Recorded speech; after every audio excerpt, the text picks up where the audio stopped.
terus di sana ditangani, tapi sempat kekot saudara, dan banyak orang yang menyaksikan. Waktu itu ada sahabat saya yang juga tahu saya waktu itu kekot dan suaranya ini tidak jelas, sehingga saya bengok-bengok ke dokter dan terus menyaksikan kalau saya tidak bisa jelas ini, banyak hal-hal begitu yang rame aja supaya saya jadi perhatian ya. Jadi mereka ya santai-santai aja ya, sabar dulu, sabar dulu, kamu sabar itu supaya air umok itu luar biasa seperti itu. Jadi orang kena stroke itu nggak karena memang dahsyat sekali, tapi untungnya Tuhan baik. Di saat kritis saya sudah kekot dan nggak bisa bicara, anak saya harus datang juga sama ceritanya panjang sih sebetulnya, saya nggak tak comot saja gitu. Makanya saya itu jaga kuku, terus serangan itu tiba, tapi nggak ujuk-ujuk serangan tiba ya, karena hatinya itu tadi ada angka kaitan dengan pembantu rumah tangga remeh sebetulnya.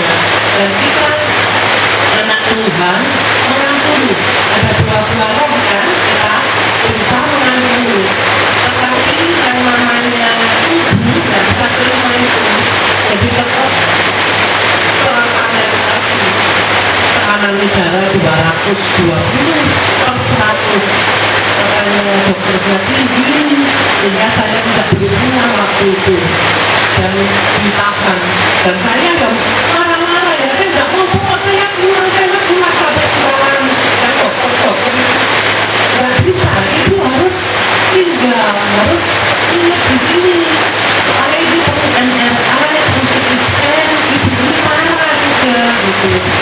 Saya tetap nggak mau mengejar, akhirnya malah dia saya pokok pulang, nggak mau saya gitu, nggak bisa bu, prosedurnya harus begitu, dan itu harus rawat inap. Saya melihat kalau sudah tidak mau, ada surat-surat tanda tangan, kalau ada apa-apa saya tidak sangka ya, tanggung jawab dulu ya, kalau ada dapurnya apa tidak tanggung jawab ya, kita kami saya tidak mau. Akhirnya anak saya yang sudah malam-malam aja tak selesaikan semua akhirnya, dan saya pun waktu itu saya langsung naik dipanggil saudara, saya kali hujan itu jadi pikirannya abah saudara. Saya itu datang ke langsung UGD langsung dipanggil dengan gini gitu. Habis itu saya lihat di kota kedua saya aneh sekali, hanya masuk suaranya ini nggak bisa keluar, pengennya minta tolong tapi yang tidak jelas gitu. Habis itu anak saya ini datang, saya bilang rasanya seperti sejuk gitu. Tadinya kan untuk ya gambarnya bagus kan, ini nggak bisa dibayangkan. Anak saya datang, saya bilang wah gitu ya, tapi saya ini bingung rasanya, terus ada aliran sejuk, jadi saya kok balik ini balik, tidak, saya nggak apa-apa. Ini satu mujizat yang saya alami, keanehan yang sangat nyata, dan bahwa mujizat itu masih ada sampai detik ini. Saya mengalami sendiri bukan katanya dan katanya, sebab saya sudah parah, saya sudah tidak bisa ngomong. Nah itu kenapa oleh sekarang saya tidak ada sedikit pun cacat, tidak ini ya, tapi saya pulang itu tidak ada sedikit pun yang cacat, karena anak saya takut kalau kena saraf apa gitu kan, dan lumrah lah ya sebagai anak.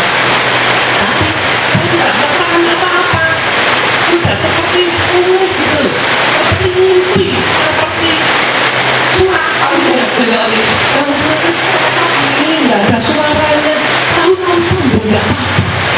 Inilah mujizat namanya, saya mengalami.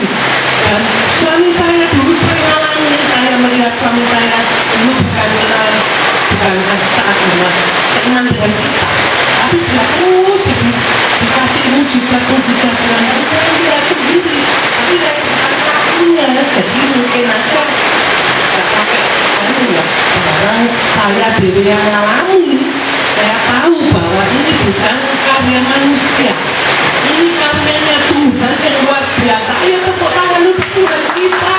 Ya, maaf ya, ini pastinya agak amburadul karena ya ini hujan ini pengaruh. Pokoknya masih saya mengalami mujizat dari Tuhan, dan mujizat itu nyata dan ada.